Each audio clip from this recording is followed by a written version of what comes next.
এই যে মির্জা ফখরুল ইসলাম আলমগীর সাহেব রাজাকারদের হাত ইশারা করে দাঁড়ানোর জন্য অনুরোধ করতেছে। আসলে জোর করে কি পীড়িত হয়?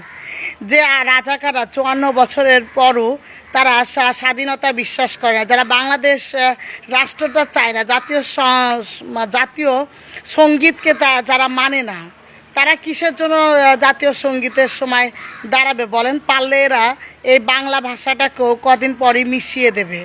কারণ এরা হচ্ছে রাজাকারের বংশদূত, এরা পাকিস্তানের বংশদূত।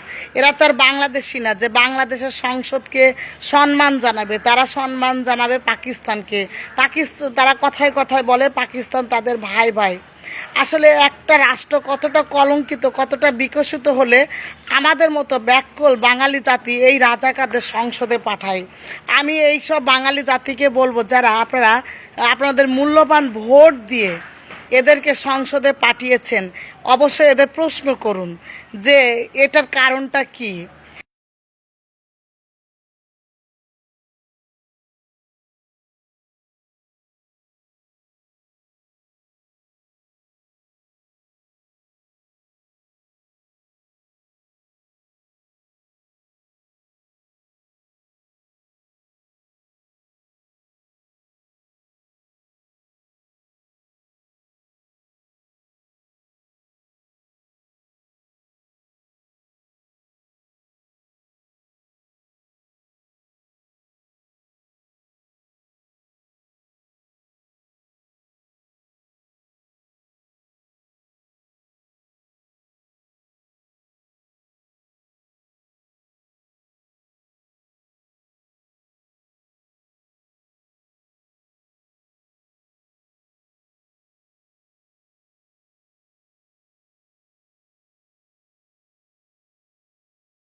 এই রাজাকারদের জাতীয় সঙ্গীত কানে গেলেই এদের যেন কলিজা কেঁপে ওঠে। এরা একেবারে কি বলবো, এরা হচ্ছে ওই যে 71 সালের ধর্ষণকারী, খুনকারী, লুটকারী আর বংশদূত। এরা পাকিস্তানের বংশদূত। এরা তো আর বাংলাদেশি না যে রাষ্ট্রদ্রোহ মামলায় জেলে পাঠানো উচিত।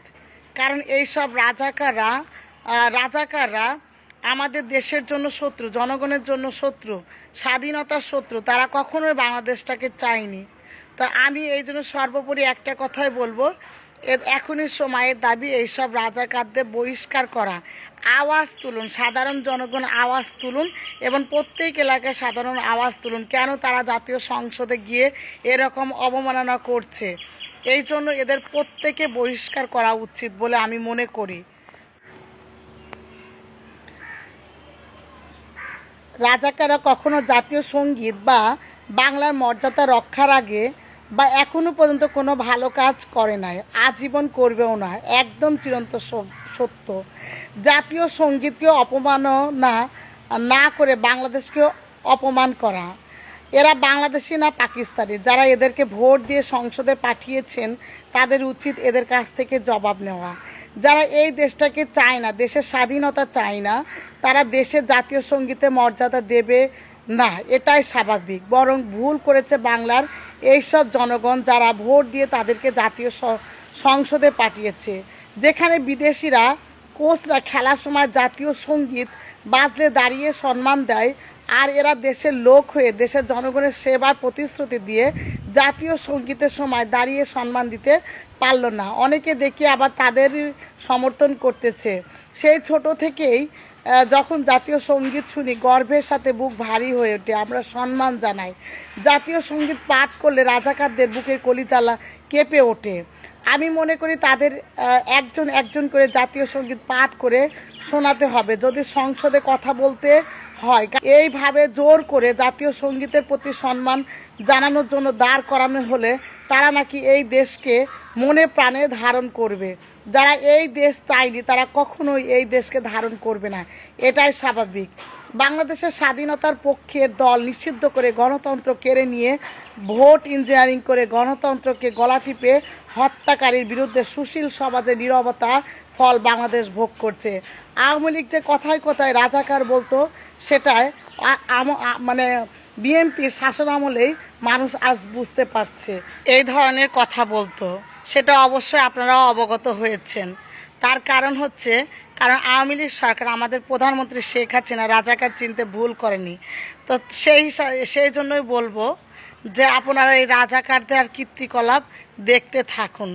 যেহেতু ইঞ্জিনিয়ারিং ভোটে একজন স্বাধীনতার পক্ষে একটা দলকে বাতিল করে এক রাজাকার দলকে বিপক্ষ দল বানিয়ে নির্বাচন ক্ষমতা যাওয়ার চেষ্টা করছেন, এখন রাজাকারদের কীর্তিকলাপ আমরা সাধারণ জনগণ দেখতে থাকি।